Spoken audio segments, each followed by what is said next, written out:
the Hellmouth. Hope everybody's 5x5. This is Major Slayage, Ket Arik, Rewatch Buffy the Vampire Slayer. My name is Eric, and to my right, your left, my uproarious, unforgettable, uniquely unusual, ultimately unparalleled wife and co-host. You know her as half the powerhouse duo that is Kim and Ket. Stay alive, maybe. Give it up for the undefeated Ketryn Porter. That one gets a high five.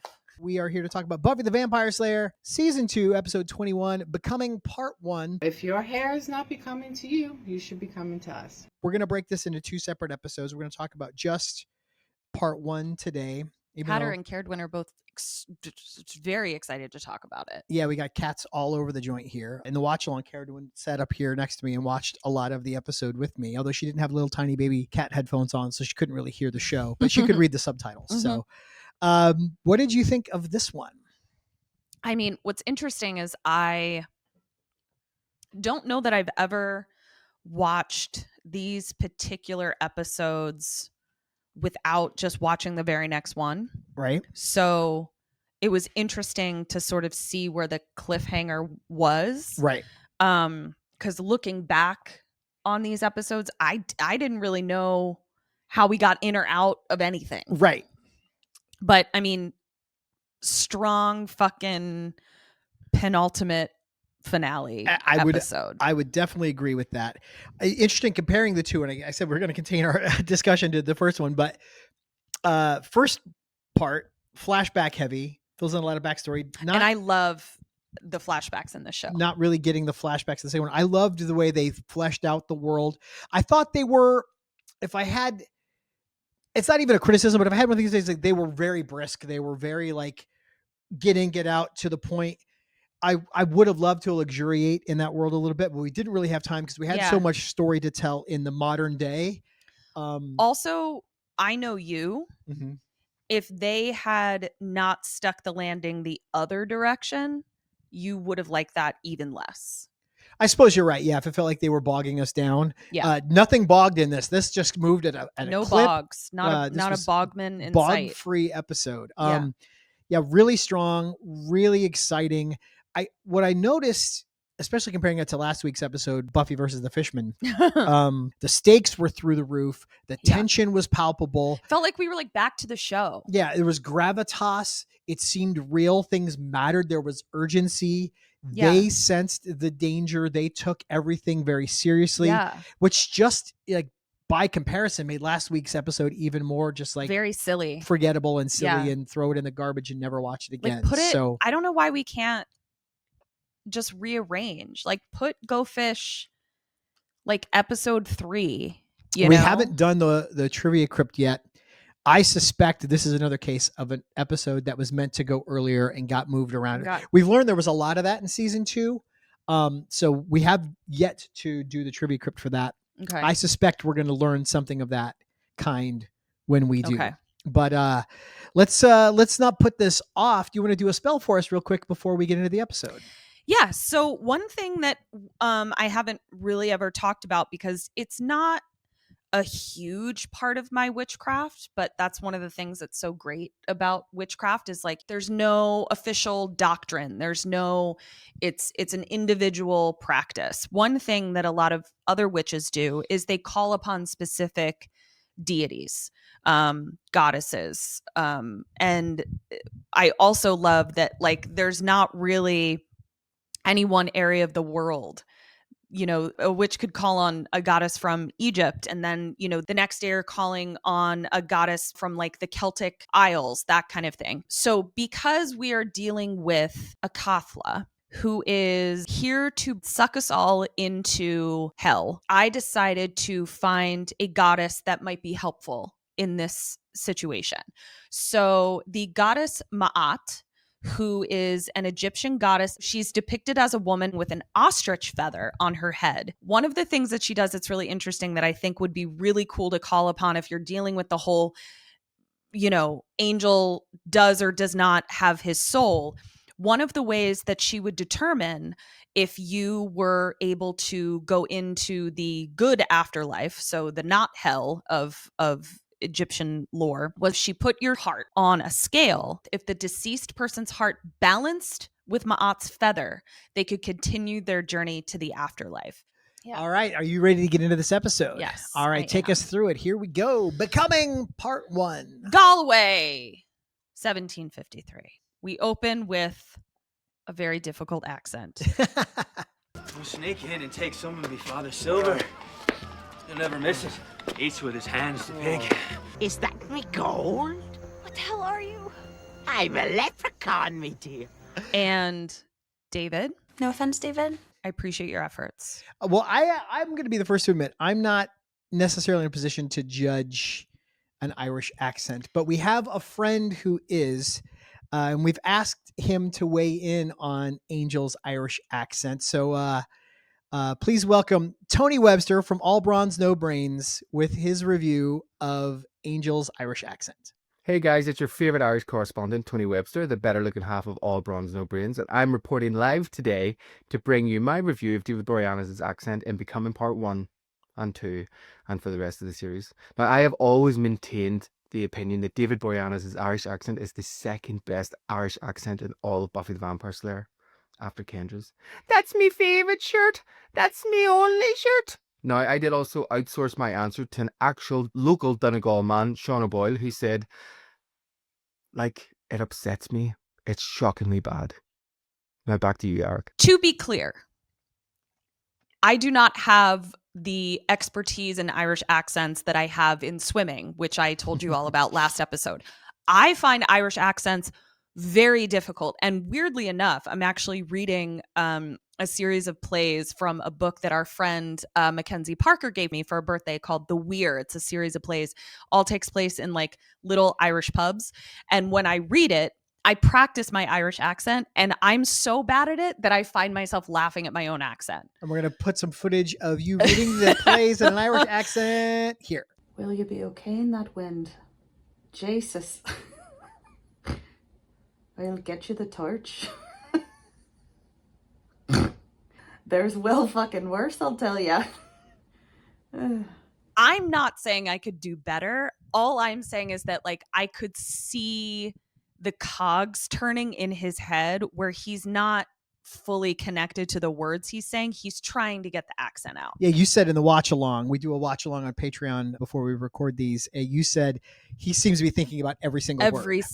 Every syllable. Yeah. So that's, you know, but it's a tough accent, David. I get it. Big round of applause for David. No. Not nearly enough to derail a great episode. No. But I did say, why not just make Liam British? Darla! Yay. Missed her. She looked fine. She looked incredible. Her mug was beat. Mm-hmm. The Hair was boobies were perfect. boobing. Yeah. The dress was incredible. Dressing. It was great. And they gave her an American accent. So I was like, you know. She had an American drop the clip right here. What's a lady of your station doing alone in an alley with a reputation that this one has? Maybe she's lonely. Are you certain you're up to the challenge? She basically had a Valley Girl accent. Here's where we see Liam, who is sired by Darla's boob blood, her blood. I had the thought in this moment, nobody screams when they get bitten. Yeah. Nobody. And I think I'd be a screamer. You get bitten by a mosquito and you scream. Yeah. Yeah. Like, why is that the lore of this show that no one screams? Not even this show. In general, people just kind of go, ah. They make it like sexy. And I'm just kind of like, I get the sexual vibe if you are in a sexual context. But if some fucking vamp just comes out and bites your neck. Especially if you're not expecting it. You're going to. Ah! Right. Yeah. So I don't know. I don't know if there's vamp magic happening. Now we cut to present day. I'm just holding my wine glass. Let me take a sip. Yeah. How about you do that? While you do that, you can check us out on Patreon. As I mentioned, we do a watch along. We also do a mini-sode called Trivia Crypt, where we do a deep dive into each episode of Buffy, starting with season 2. Behind the scenes, fun facts, stuff we find out. Lately, I've been finding like old WB like promos when Buffy changed nights. We dig those up. We share them with you. Suicide PSA's interview clips. Like we just try to make it as fun and interesting as possible so that you can get an even deeper dive, greater understanding of these episodes. And we do that, comes out every week. Recently switched to Tuesday. So our episode drops on Monday. Then the trivia crypt for the previous week's episode comes out on Tuesday. $5 a month gets you everything we have to offer there. Check that out. And now back to Ketryn. Okay. So we go back to present day, and Buffy is fighting in the cemetery, and Angel is watching hotly. She punches one vamp right in the penis. And a penis. He was injured. Injured bad. So Xander was helping, not helping. And then we also learn that like Buffy was trying to get a message to Angel, like basically saying like, stop fucking with me, fight me yourself kind of thing. Yeah, she says, tell Angel I'm not waiting around. I'm taking the fight to him. Yeah. This vamp isn't interested in being messenger boy. So Yeah. I just did the thing. I know. I just did the thing. Why I did said you the do thing that? boy. Oh boy. I think I've been watching too much Buffy. So now we go to a museum. We're artifacting at the artifact factory. And, you know, a guy in glasses who did a great job in his under 5. He did great. This is a character actor that I've seen in lots of things. We'll have to look up who he is. But yeah, he was fantastic. He was definitely like out of his depth. Yeah. Yeah. And so he calls Giles in to be like, yo, we found this big old obelisk in the ground. Help me figure out what the F it is. Giles figures out that it's got a seam. It can be cracked open. The Yeah. guy was like, what? How did I miss that? Well, because you don't know what the hell you're doing. I was like, cool that the school librarian had to help you do your job, artifact factory guy. So, but there's also like words on it. I also learned a new vocab word this week. I listened to a really great podcast called You're Dead to Me, which is like a historical deep dive on various historical things by British people, and it's great. Do you know what the word cuneiform means? It's like an ancient alphabet. Yeah. Yeah, I Yeah.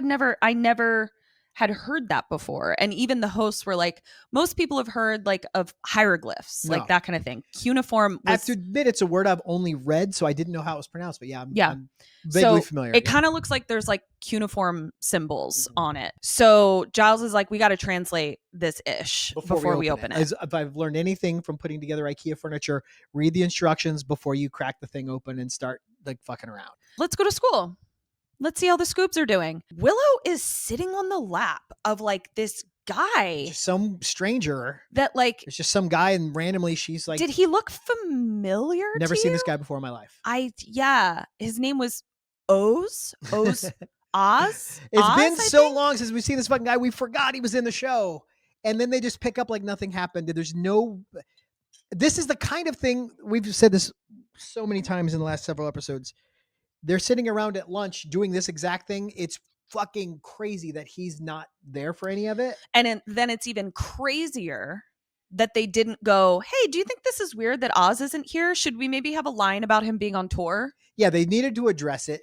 And or if he is on tour, we need to have a homecoming. We need to go, Oz, you're back. Big hug, kiss. I've missed Yeah. you. Like, we need to acknowledge that he has not been in the show. Right. It's fucking wild. So we're having cute little flirty times. Zordy's being very flirty and cute. Waz is being flirty and cute. Buffy is the third wheel, but luckily Snyder comes over to fill in. Fifth wheel. Yeah. And okay, Here comes Snyder to ruin everybody's fun. which he does. And then so he makes Willow get off of Oz's lap, and Oz puts his hands over his lap to cover his boner. Did he really do that? That's what I'm convinced that was. Okay, this is where I said in the watch along that I've been wanting to bring something up about timing in this show. Yeah, for you quite made some several time. references to this without ever saying what it was. I'm waiting with bated breath to hear what this is going to be. And I think it came into stark relief because we currently just had daylight saving where like everybody lost an hour and it's dark when you get up and dark when you go to like, it's terrible. Everyone's depressed. Even in Southern California, where we're like a lot closer to the equator than lots of Yes. other parts of America, So put a pin we in that. still have crazy dark times. Yes. Yes. So something that I have to ask at this point, because it comes up twice in this episode. To me, patrolling would have to happen when it is not only dark, but like as few people on the street as possible, right? Otherwise, you're walking by and you're seeing this blonde girl staking vampires when you walk by the cemetery. Like, to me, patrolling has to happen at night in the dark because the sun is down, right? Yeah, but she's well within the confines of the cemetery. She's not like at the front gate staking people. Disregard that. Let's talk about darkness. Okay. Let's say it's June in Southern California. When is it dark? 8:00. Right. So when there are conversations about, do you want to come over and study? And she says, I have to patrol. So you wouldn't be patrolling until it's dark. Right. You're going to start studying at 8. Like, you're going to go patrol first and then go. That doesn't make any sense to me. And then Joyce puts another cog in the wheel when we see a flashback. Buffy has just come back from slaying, her first time slaying, which we'll talk about. And they haven't later. had dinner yet. And they haven't had dinner yet. Well, that could be winter times. She's wearing a jacket. She's wearing like a parka. So that could be dinner times when it gets dark at 5:40. There's no fucking way that they're slaying vampires when people are like driving home and from work. I think you slay vampires when you encounter vampires. I think this is bullshit and I don't get it. It's just stupid. This is an Eric level minutia. It's been pissing me off for coma you're in so here. long. And I've waited until episode 21 of season 2 to bring it up. Well, anyway, Drew is in the church. It's a flashback. She's pre-vamped and she's very upset because she keeps seeing visions in her head. And her mom tells her that it's because she's evil. And one of them came true. She had a pit in her stomach as men were going off to work in the mines. And they told her to forget it. And then the mine collapsed. And she's like, fuck, if only I had spoken up and people had listened, I could have saved a bunch of people's lives. And it's people who own a home in North Wales. Like, this was a particularly grisly, like, plot development. The Gresford mine in Wrexham collapsed in 1934. Like 261 people died, and they commemorate it every year. And it's like, it's been almost 100 years and it still haunts this town. So like, this was a particularly awful thing to feel like you could have prevented. Yeah. And just a lot of misery. And she's carrying that weight around. So she goes into confession because she feels like she's evil. Mm-hmm. And the father in the confessional says, yeah, no, you are. You're like Soup's evil. But he sounds like the Lucky Charms leprechaun when he says it. Yes. And so then we see that it's our special friend, Angelus, who just loves fucking with people. And this is where the fuckery begins. Yeah, he's needling her, and it's hilarious. And he's, accent aside, his joy, his glee with how much he's fucking with her is really fun to watch. Because I also am having this realization right now that, like, I don't think he was targeting her until this moment. I think he was eating the priest, and she comes in. Yeah. And he is elated at how fuckwithable this poor girl is, she's which tortured. Is just that much more sinister. She's got she's touched by something. She's got some psychic gift. Yeah. And she's so concerned about being of the devil. And he just rides that till the wheels fall off. Juliet Landau is so fucking good at acting. It's unreal. She still has like the kookiness, but it's so much more tortured. It's almost like her kookiness as a vampire. She's like, this is on brand. Right. But it's like, it's so incongruent when she's in human form. Because she's desperately wants to be innocent. She's a very different person, but she's still the same character. Yes. And I think that's a really tough thing to pull off. And I was blown away by how good this was. Yeah. So now we go to present day Drew, where she is, you know, her cuckoo clothes fit very comfortably now. We did remark she is wearing the same dress, to which we said, steal something else, please. And you reminded me, I was like, Angel in I Only Have Eyes for You changes clothes. He's got a red shirt. Then when he shows up at the school, he's in like a darker shirt. But like, yeah, Angel has a whole ass apartment. Got a whole ass wardrobe. And I just can't believe like he hasn't offered Drew a drawer at his house to put stuff in. And like Spike could keep his belongings in a shopping bag on the closet door. Yeah. Like, open your home to these fools. Yeah, exactly. Can they not come into his house? Does he have to invite them into his house? Maybe, but also he could just like go steal something and bring her like a big old box and like of a beautiful fucking dress and make Spike jealous some more. Just get this woman some different clothes, man. Right. Spike is still faking it. Angel slaps the back of his head as he walks in, and I don't remember Spike being so, what's the word? Not measured. Like he's able to keep his shit together so well and bide his time. It's diabolical. Yeah. That he can play possum this long. And I would not, Spike in later episodes, I don't know that I would have remembered that he had that level of restraint as he does is here. the more together between the two of them. Angel yeah. is the more irrational, is, as we know from all of his slam poetry, is the passionate one. Yeah. And Spike is very deliberate. Yeah. And we learn that the obelisk at the museum is whispering things to Drew. Well, except it's not. She Yeah. read it in the paper, same as Spike. And Spike is like, you fucking idiots, here it is. But we know that they're interested in this tomb. They're interested in whatever the fuck this fucking thing is.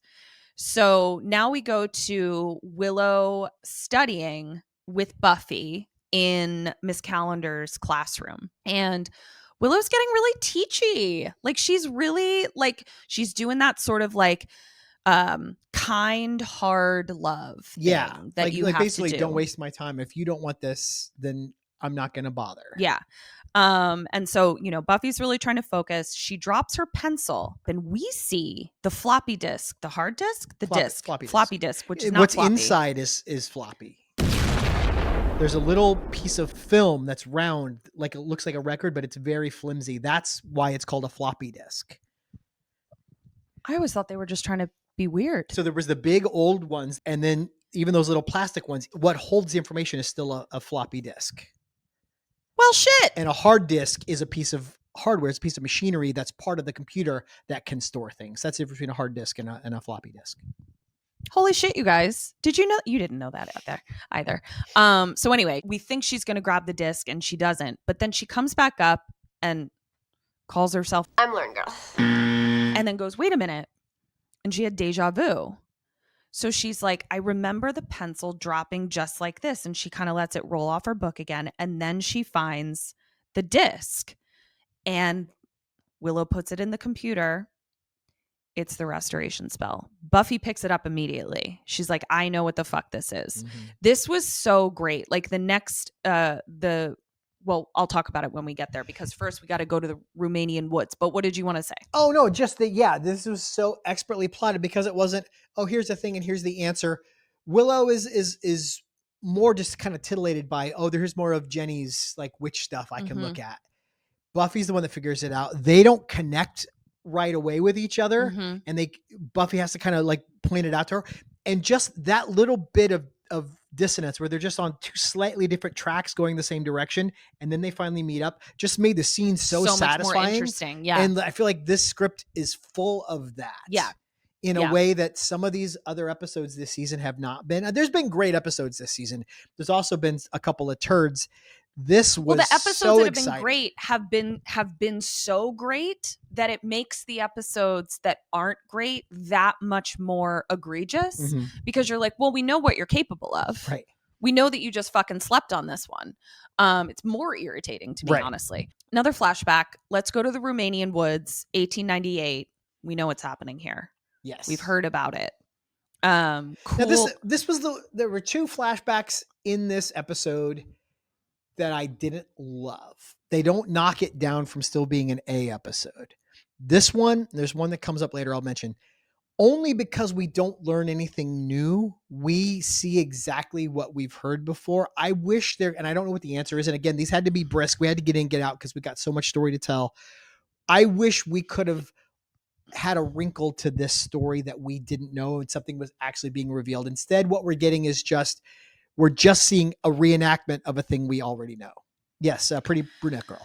I did get something that I didn't know that I did need added that I did get from this scene. Lay it on me. He doesn't know where he is or what has happened, nor does he immediately remember all of the sins he committed as a vampire. I suppose you're right. Yeah, the guy says it's going to come back to you, and that's the fun part. So I for mean, him. I think that I had always wanted some details about like, well, how did that even fucking work? Like, was Right. he like mid bite when his soul came back, or had they captured him and subdued him in some way, and they had to do like, I kind of wanted to know how it worked. All the things that you just described would have been a better scene for me. That's fair. Well, I'm very smart. So present day, Willow hands the curse to Giles, and they're like, dude, bro, it's the fucking restoration curse. Giles, this whole 2-part episode situation breaks my fucking heart all the time. And he is just like, holy shit. You can tell that he is very like, not just interested in the curse, but also like Jenny is with him. Right. As he's thinking about this. We get some different perspectives on reinstalling Angel, which you seem to be very much on one side of. I felt like all of the points were valid, and I think that made it very interesting. Like, you were ready to discard Xander as being an asshole because he's not on board, and I feel like he's not being selfish. I don't think this is driven by jealousy over Angel or Buffy's affection. I think he thinks if we don't end this guy, even if we reinstall him, there's a chance he could be turned again, and then which one of us is he going to kill next time? See, when you say it, that it's not that I have an issue with Xander's point. Mm-hmm. It's that he was being such a dick about it that it worked against him. And the thing is, he has a habit of this. He goes for the jugular. Mm-hmm. When he gets backed into a corner, he fucking lashes out, and he says shit to hurt people, not to make a point. Because anything that he said, you just said it very effectively and convinced me in a way that he was not able to do in that he's scene. A teenager. I'm an old man. I've been around a few but times. like, I think there's something to be said for just like, he's an asshole when he gets backed into a corner. He goes for the jugular. I hear that. I think he's got to blast through Buffy's his upbringing. Reluctance. No, I think Buffy is feeling soft. I think especially since the kiss during I Only Have Eyes for You, which again, I wish they had at least referenced that, like that awakens some kind of hope for restoring Angel, or so. Like it's all sort of left subterranean. And I wish that we could have, in the time since that episode happened, I wish we could have had some realization or some acknowledgement that had an impact on her thinking. I think he's got to blast through that with a fucking bazooka, because he thinks it's going to be him or Cordy that gets killed, or Willow, if they don't end Angel. And he doesn't have time to be polite. The stakes are too high. I think, I guess I have an issue with his tactics, and I think I saw him demonstrate how fighting or making your point has been modeled for him, and it's to cut someone off at the knees so that they have fewer defenses. It felt like the way his mom or his dad talks to the other. It felt cruel, insensitive, and frankly, with someone like Buffy, who is significantly more powerful and has to be an army of one, guess what's going to shut her down? Being a dick. I think it's more to do with Buffy's stubbornness than her being an army of one. I think pushing, she's like quicksand. The harder you push, 6 of one, half dozen of the other. Yeah. Like, I don't know why you would come at her with a blunt object when you could probably be more effective with a scalpel, which is how Giles deals with her. Mm-hmm. And how often does she go to Giles? Like, Xander just comes in and he's just a brash, cruel asshole. But like you said, he's a teenage boy who's been treated this way by his parents. That's the example he had set for him. So I think it might be unrealistic to expect that he's going to have nuance and diplomacy when he's surging with adrenaline. This is so interesting because I feel like we're having the exact same conversation, but we're opposite roles, and I'm defending Joyce. Like, I feel like we're having we've kind of switched roles in that way, where Joyce is a grown woman who brought a human into the world and has responsibility to that person. Xander is a teenage boy whose frontal cortex isn't even fully formed yet. I think we're comparing apples to oranges here. Long story short, the most egregious thing that Xander does in this scene is not roll up his fucking sleeves. They are just dangling, and I'm sick of it. Button them. I thought you were speaking metaphorically at first. I was like, where's this going? No, I'm speaking literally. Button the cuff or roll them up. Thank you. I do this because she makes me. Yeah. If I wear a long sleeve shirt, she's like, no. Yeah. And even at a wedding, once I take my jacket off like, on the dance floor, she's like, roll them sleeves. Yeah. So anyway. feeling. So Xander and Giles get into a fight, though. I do just have to say that because Giles looked, whew. I like when Ripper comes out. Because Xander says Jenny's dead. Yeah. He says a true thing, but that's very triggering to Giles. Yeah. And that's Xander's entire point is not treating Angel like a threat resulted in Jenny being dead. Yeah. And Giles doesn't like that you're invoking the death of his love to make your point, even though that's the entire point he's trying to make. Yeah. I think the fact that these people are not all on the same page and everyone's got a passionate point of view is so interesting. It made it explosive. It made it very exciting. If everyone instantly went, well, you're right, Buff, and we were all on board, like that would have sucked. No, so. I'm not saying that's what you're saying. I'm yeah. saying I just thought this script was just living and breathing in a way that was very exciting. No, it was a great scene. I like to approach it from within. Yeah, you have opinions about the way that people are behaving. Yeah. Back at the Artifact Factory. Or Artifactory, if you will. Yes. Or Artifactory. The thing is whispering and the vamps have arrived. And they're here to take out the sweet little Artifact Factory worker man. Willow is now on the phone. Buffy is getting her patrol stuff together. Willow is on my team. She thinks Xander was being a see you next Tuesday. Yeah, we don't hear the word, but she's like, where did you learn that word? So we're pretty sure. Yeah, I think it was a see you next Tuesday. Cunt. As this is happening, she's, gathering up her stakes and stuff, and she sees the Claddagh ring, which is a trigger. And just a reminder of, she really has this bifurcated theory of Angel, that the Angel she loved and the one she got to interact with briefly during the ghostuation is separate from the monster that killed Jenny. Yeah. And the thing is, this is the last thing I'll say, because I could probably talk for 1 full hour about this topic alone. Though the stakes were very low, within the context of it, Xander was in fact possessed by a demon and expects everyone to not make him responsible for the things he did as a demon when he was a hyena. And he somehow does not extend that to Angel. I'm not saying one is right or the other.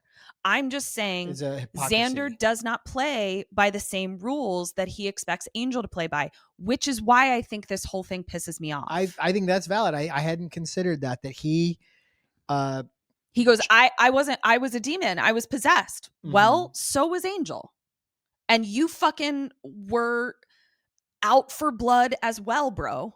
You just didn't have vampire strength, and so you were bested. But you were gonna fucking eat people, dude. And he was gonna and then you Buffy. lied, and then you lied about remembering it. So, and it could be that from a character perspective, he's lashing out because of the guilt he feels around that. And I don't have room for that. No, go to therapy. I think that's a fantastic point. And I want to make it clear too, that just because I'm saying I think Xander has a point doesn't mean I don't also think Buffy and Willow have a point. Yeah. I think the fact that everyone's right from a certain point of view is what's interesting.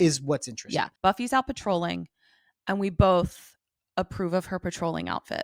She's finally wearing things that a girl can move in, and I loved it. Yeah. I want to believe that SMG was like, guys, no more mini dresses when I got to high kick vampires, please. Yeah. Kendra pops out.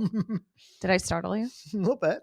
Kendra's great in this, and I can see from an actor's perspective what happened. She was thrust onto that set in season 1 or what? It was 2. Okay. Thrust onto that set, learned an accent, was told when she got there that the accent wasn't good. So now she's doing the thing that we just saw David Boreanaz have to do, where she's thinking about every fucking syllable. It made her accent comedic to the point where like she had no space to explore a character. She's now come back and we could see the sediment had settled. Yeah. And she was grounded and she was able to like respond to Buffy as a character as opposed to having to respond to Buffy and then cut herself off to make sure that the accent came out correctly. Right. And I feel like even though we kind of rolled our eyes at Kendra's portrayal in What's My Line parts 1 and 2, the first however long we're in, 15 minutes of this episode, however far we are at this point, is so good and so grounded, and the world is so fleshed out that when Kendra shows up, I cheered. Like I'm like, fuck yes, totally. Kendra. Like I'm completely on board with everything that's happening. And I was why really she's happy there to see her. Yeah, and I get why she's there. She's like, I'm here because my watcher told me that there's, something dark, a dark power about to rise, a Kathla. So made total sense. And her watcher was basically like, here's a sword. Which I guess we'll see in a little bit. So long gone to the pajama pants. She's dressed like a goddamn soldier. Yeah, she is. And she looks fucking great. Yeah, she is. Thank you very much. Back at the Vamp Mansion, we learn that Akathla's whole deal is this. He was a demon and some fucking priest knight, did some shit, encapsulated him in stone, blah, blah, blah. And the thing is if you wake the bitch up, he's going to open his mouth and he's going to suck this world into hell, which Angel thinks sounds super fun. I think sounds short-sighted. Agreed, which comes up much, much later. We learn that you have to pull the sword, like Sword in the Stone.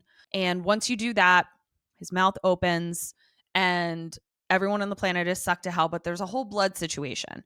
You need certain blood to pull it, and then you need certain blood to close it. We're not clear on nobody all of it really yet. knows what the deal is because nobody can read cuneiform. Also, the demon statue looks a little goofy. You said he looked like Shrek. It's giving Shrek a little bit. Like I feel like it's like Shrek's brother that like isn't invited to Thanksgiving anymore. I'm kind of bummed, spoilers, that we never see what he actually looks like because the statue is a little goofy. I was hoping for one of two things. Either he does just look like a cartoon ape like the thing does, or he actually looks really fucking cool and then he's pissed at how poorly he was depicted in the statue. Yeah.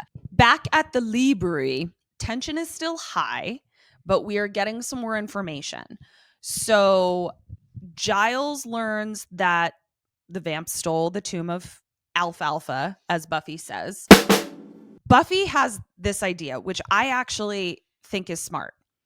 She's like, we should try the curse. But she's not actually saying, because I want my boyfriend back. What she's saying is, we need a contingency plan. That if I can't kill him, like, I need backup, basically, is what she's saying. If we can turn him before he enacts this, he won't enact this. If I don't get there in time, or if I lose, Willow might be our only hope. Kendra then pulls out her special sword. We also learn that Giles himself has an orb of Thessala. Yes. Which was writers, please take note of how this was done. Episodes ago, one bit player referenced the fact that nobody knows how the orbs of Thessala work anymore. And so he mainly sells them as what? Paperweights. Giles brings an orb of Thessala out of his office, which he was using as a paperweight. Fucking brilliant. Yeah, it was so great. Because otherwise, imagine if we hadn't seeded that and Giles comes out with an orb of Thessala, we'd be so pissed. Yeah, it'd be so Deus Ex Machina. But you also pointed out. Yeah, this was it. How just well this was seeded. All the tragedy of this. If Giles and Jenny hadn't been estranged, and she was able to share with him the work she was doing, he could have said, "Oh, I have an orb of Thessala right here." She wouldn't have had to go to the shop to buy one, which would have meant that Drew could not go to the shop to shake down the shopkeeper to find out who had the orb, what they were doing with it. So it's like they narrowly missed all this tragedy. Like it's so good. Mwah. Beautiful. back at the vamp mansion. The vamps have a prisoner because they're still not sure whose blood is whose blood that's gonna open Akathla's mouth. So they're like, okay, here's a sacrifice. I'm gonna sacrifice this dumb idiot. Angel's pretty nobody. convinced it's him that's got to open it. He's King Arthur. Mm-hmm. And he's like, if I have blood on my hand and I go up there and do the thing, that should handle it. Yeah. So he. Meanwhile, this poor fuck, they took his shirt and his shoes off, left his pants. So I don't know what the thinking was on any of that. Mm-hmm. And this actor, we never see his face. I just imagine all his friends sitting around to watch the episode. Popcorn. Here he comes. Here he comes. Dude, that was just your back. Like, it could have been anybody. Yeah. Anyway, it doesn't work. And Angel is so pissed about it and very immature. And we get to see the juxtaposition between Angel's volatility and Spike's even keeled demeanor, which is just fun. Like, it's especially like knowing Spike so intimately as we do in later seasons, seeing him in this way. Well, I think it's so good because it would have been very easy to have, okay, here are two vampire bad guys that are basically like brothers. It would have been really easy to just make them interchangeable. And instead they did a really good job of differentiating their characters, giving them their own internal conflict. Right. Yeah. So I just thought everything about this just worked. Yeah. Flashback. Warner Brothers lot, 1996. Yeah. Angel is chasing a rat. So here's where we learn that poor, sweet, ensouled Angel can't bring himself to eat people, and so has been scrounging for scraps for 150 years. Which I say, I think there's plenty of people that you can eat, dude. And what has a rat ever really done to you? So to me, I feel like he could have been using his power to really just clean out this whole situation. But I think he's traumatized. Like, you're asking him to do a thing that's brought him so much pain and shame and guilt. And like, he is just literally tortured. He's crushed under the weight of all of the evil acts he's done. You're going to kill a rat? So he can't separate, oh, well, this is a person who deserves to die and I'm going to do it for survival. He's like, I've already used up all my tickets on people that can be killed and I'm still paying for all that. But rats are interchangeable? I think it's completely reasonable that he does not kill people. But why is it reasonable that he kills innocent rats? We live in a society where people kill all kind of animals and eat them. And that's okay? Yeah. Just because all of your friends are doing it, you think it's okay for you to do as well? We eat fish. Begrudgingly. So that's how Angel's approaching the rats. And someone comes out of the shadows and calls him out for smelling like death. And I found this interesting just because I was like, vampires all look very clean in this, healthy, if you will, even though they're dead. But I imagine if you're a malnourished vampire, you smell like literal corpse. Yeah, because it's my understanding that vampires, it occurs to them as a hunger, what they're actually getting is nutrients from the blood of their victims that they can't have. They don't breathe, so they don't get oxygen. They don't go in the sun, so they don't get vitamin D. So this is a way to keep healthy blood in their system. So a vampire who's deprived of that is just an animated corpse. Right. Yeah. So this guy comes out and he knows what's up. He knows who Angel is. He knows that he's a vampire, and he knows that he's a vampire with a soul. And we're all like, what? This was a little wonky in that he just sort of walks up and goes, hey, here's a bunch of stuff. I'm a guy and I know the things and here I am. Like, there's no kind of meet cute about it. I don't disagree. I just, this you got to go briskly because we got so much story to tell in the future and we need to get him established. I forgave it, but it was definitely like. Do you know why you forgave it? Because I like this actor a lot. Yeah. Because he eats his hot dog with mustard, no ketchup, like a civilized human being. Ketchup is fine. Not on a hot dog. Also, can we talk about his style? This guy is very much of the time. This is the time of the swing dancing revival, thanks to the movie Swingers, Big Bad Voodoo Daddy and the Cherry Poppin' Daddies. We had a famous Gap commercial where everyone's jumping, jiving, and wailing with the Brian Setzer Orchestra. He was very this. This guy was that. He was very this. He's running around calling girls beautiful babies and telling his friends how money they are. New flashback, Los Angeles, 1996. Blacked out car, baby Buffy. Buffy, if you will. And we know that she's baby Buffy because she's eating a lollipop and she's surrounded by youngs. Yeah, she's flanked by 12-year-old friends. Thankfully, SMG is a tiny little elf of a person. Mhm. So like you buy it. Her makeup was also wacky in this. She also did a really great job of, she had completely different facial expressions as a younger version of She herself, was not- a less hardened version Yeah, of she herself. wasn't jaded. She wasn't burdened by all of the things that we've seen her go through in the last 2 seasons. Yeah, she did a great job. This is the scene. This is the one scene I would have cut. This is the one flashback that I feel like is unnecessary, and it's so kind of wonky. So Angel rolls up in his car, rolls down the blacked out window to spy on Buffy because Whistler told him, you can choose now to be nothing or to be someone who makes a difference. Yeah. And so he's spying on Buffy, happens to be there the day her watcher finds her, sort of reenacting events that we saw in the Buffy film. Although it is so silly. He just walks up and goes, you need to come with me. You have a destiny. And she's like, I'm destiny free. No, but you're going to kill the vampires. Yeah. This scene doesn't work for me because we immediately cut to her in the cemetery trying and failing to kill her first vampire. We only needed that. And then the watcher comes out and says, do you see your power? We could have just cut right to this scene here. You're actually really so right. And I resisted it during the watch along because I think that scene was put in there for like fans of the movie to go, oh, it's Merrick. Like Merrick's in the next scene too, though. So right. But like, I think they would just, it was a stunt. She gets home and unkempt Angel is watching through the window as Joyce yells at her because she was out patrolling for God knows how long and they haven't even eaten dinner yet. This is where it really, what time is it? Well, when maybe they were patrolling holding happen? dinner for Buffy to get home, and that's why they're pissed. Till 11 o'clock at night? No one said 11. She could be at home at 8:30. It only takes a minute to kill a vampire. She doesn't necessarily have to have been out all night.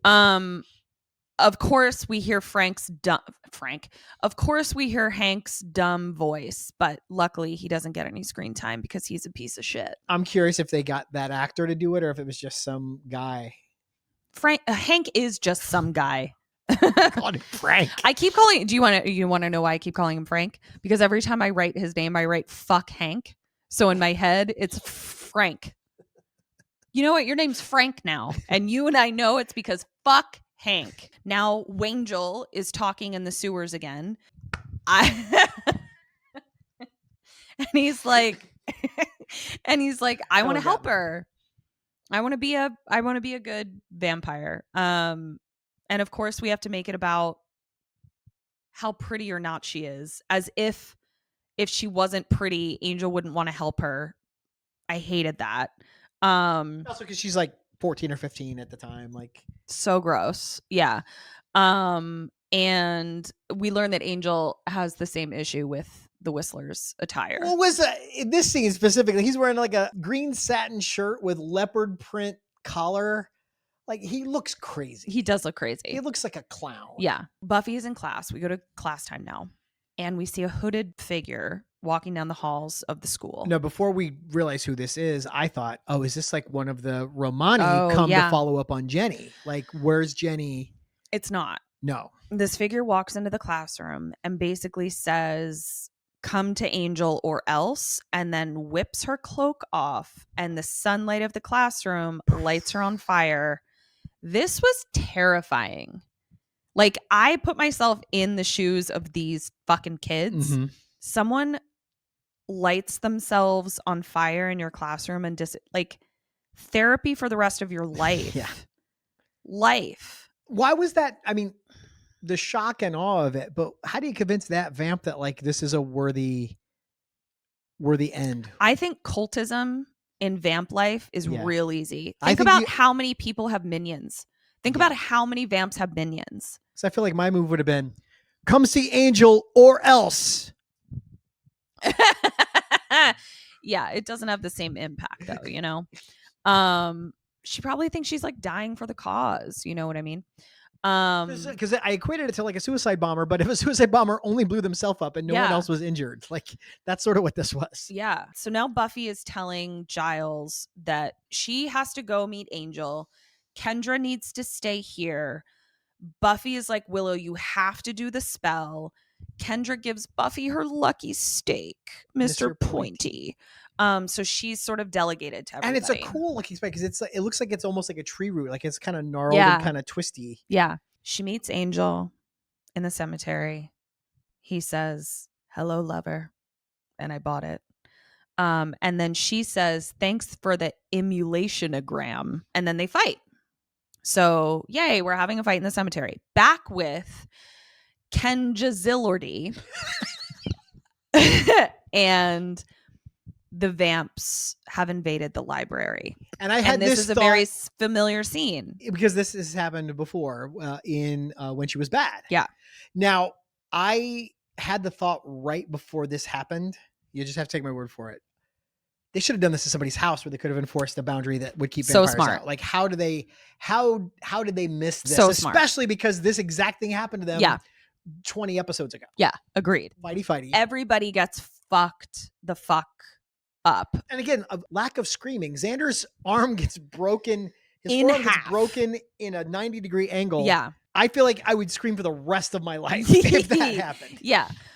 Cordy was pretty useless as shit, which the only reason we're commenting on it is because of her super internalized misogyny comment. You ran like a woman. Similar hypocrisy. These two are well matched. And then Willow gets fucking fucked up by a bookcase. She goes on back her. there and we're excited. We're like, oh, she's going to topple the bookcase over on the other guy. But he gets the jump on her, comes this way. And Willow weighs 12 pounds soaking wet. Yeah. She's smushed like a bug under this thing. Yeah. So back with Bangel fighting in the cemetery, and it feels a little, Angel's having too much fun with it. And we realize it's because he has set another trap and he is just trying to keep her busy. Right. And he says, You never learn, do you? This wasn't about you. This was never about you.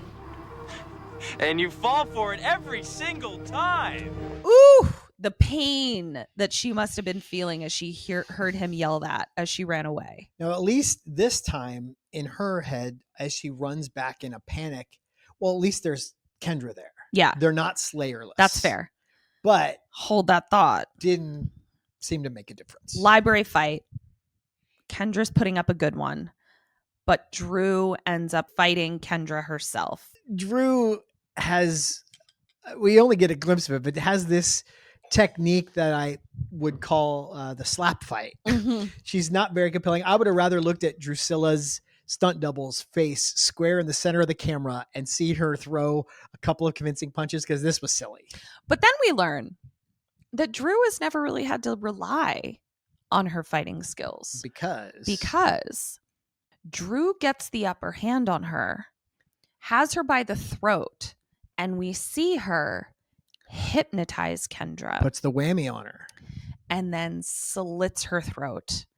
And I said, I feel like Drew would take a bite of Slayer. You said, I think these vampires send a message when they leave a body to be found that hasn't been drunk. This is just about the cruelty. Yeah. Also, she mentioned that she had just eaten and got an old man stuck in her teeth. So I feel like she's maybe not hungry. So just to recap, Xander is down for the count. He's got a broken in half arm. Cordy ran away. Willow is under a bookshelf. Giles, we saw he got knocked out in a fight. They snatch him. They take him out of there. And he's now being dragged away. Buffy then comes in and is too late. Props to what a good runner she is. Looking cool when you run on camera is difficult. And especially when you put her in like a big turquoise like jacket coat. Like, yeah. It was not an outfit that was going to necessarily make one look cool. Yeah. This is iconic. The She looked great. slow-mo running is fucking amazing. So we get some narration from Whistler as she comes in and she finds Kendra dead with a distracting amount of no blood. This was frustrating only because like she wasn't drained, her throat was slit, and there's literally not a drop of blood, not even on her throat. So yeah, how did she die exactly? I know it's the WB, but come on. No, yeah. Because it was distracting. And then even when we see the tape outline later, There's no blood. It's weird. distracting. But then freeze! More guns and cops. These idiots are here. To be continued. Wow. What a Great cliffhanger. I have to look up. I actually don't know the answer to this. If these aired the same night back to back, or if it was in fact continued to the next week. We'll have Trivia Cryptid to look that up. But what a note to go out on. Yeah. What an exquisite episode. What a return to form. What an this is what this show, when I think of what this show is, I think of this. It's this. Yeah, agreed. It's not Fishman that can't move. Sunnydale High Yearbook Committee meeting now in session. What did you have for best dressed? Best dressed. I loved Giles's pink sweater vest. I did as well. I thought his layers looked great. I mean, it wasn't my pick, but I thought that was great. I love a man who isn't afraid to wear pink. Yeah. I have an entire pink suit. Agreed. I had Buffy in her hoodie and comfy pants wearing appropriate Slayer attire. Thank you. I also gave most improved to Kendra for her cargo pants. Oh, I love that. Most improved. I didn't even think of that. I would like to give her most improved as well. Who did you have for worst dressed? Worst dressed, the Whistler. I can't do that whole thing. Stop. Oh, I thought you were going to defend the Whistler's outfit. No, I'm going a different direction with my worst dress. Phew. No, the Whistler thing was god awful. Okay. But I hated Cordy in this outfit with a red shirt and a red plaid skirt. It looked like a costume, like someone's going as a schoolgirl for Halloween or something. Like she's a waitress at a schoolgirl Which feels like themed. you're having a very specific type of stroke because you love red in any context. Right. But with that skirt, she Mhm. should have been wearing like a cream or a gray long sleeve fuzzy sweater. Okay. I thought it was too much red. Okay. It didn't work. Sustained. What'd you have for best line? Best line, I loved when Spike just sitting back in his chair goes, Someone wasn't worthy. it was just so Spike-alicious. It's so great. And I spoilers for next episode, we get to see Spike return to form. Mm-hmm. And we've wanted it for so long and they deliver. Yeah. So this was a little hint of the Spike to come. I had Xander going off about why they need to kill Angel. Oh. And Cordy jumps in and says, I agree with you. And he's like, you know, just for once, I wish you would support me. And I realize right now that you were, and I'm embarrassed. So I'm going to get back to the point. Did you relate to that? So, no. You never support me. When would I have ever said that? I support you all the time. What'd you have for worst line? Worst line. I had the Whistler making Angel's desire to help Buffy about whether or not she was prettier. She must be prettier than the last Slayer. As if a homely Slayer wouldn't be worthy of saving. I just didn't like it. And it kind of undercuts his entire message about choosing sides and being on the side of good and all that. That felt like something that Tox Weasel wrote, honestly. I hear that. Yeah. You'll get no argument from me. I went, maybe it's low hanging fruit for us at this point, but Buffy referring to herself as Learn Girl. It's never low hanging fruit. It needs to be called out every time. It was bad. What did you have for best move? The rat who got away from Angel.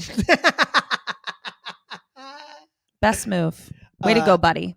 I had Angel luring Buffy away again. I also give an honorable mention to Drew fake biting Angel's cheek. That was for fun. no reason. Yeah, it was that was so fun. fucking crazy. Yeah.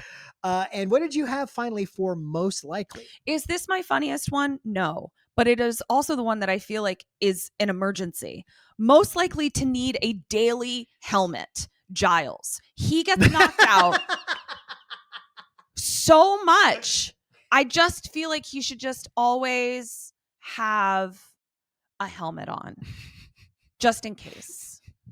I think that's good advice. I had most likely to be cast as a scat spitting, swing dancing hipster daddy in Swingers 2 Electric Boogaloo Whistler.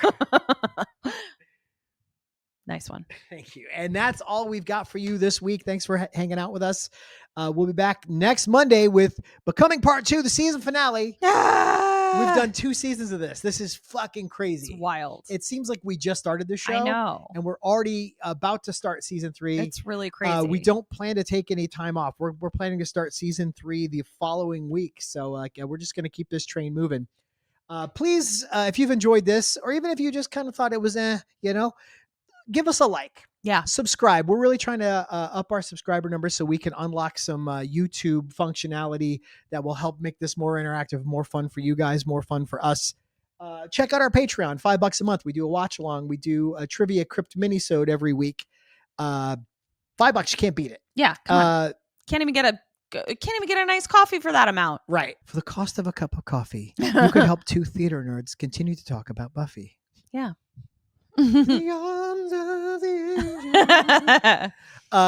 While you're checking things out, check out our other show, Kim and Ket Stay Alive Maybe, co-starring her and the hilarious Kim Burns, produced by me. Sometimes I guest on that show, especially now that Kim's on maternity leave. Is it going to be a Kim episode or an Eric episode?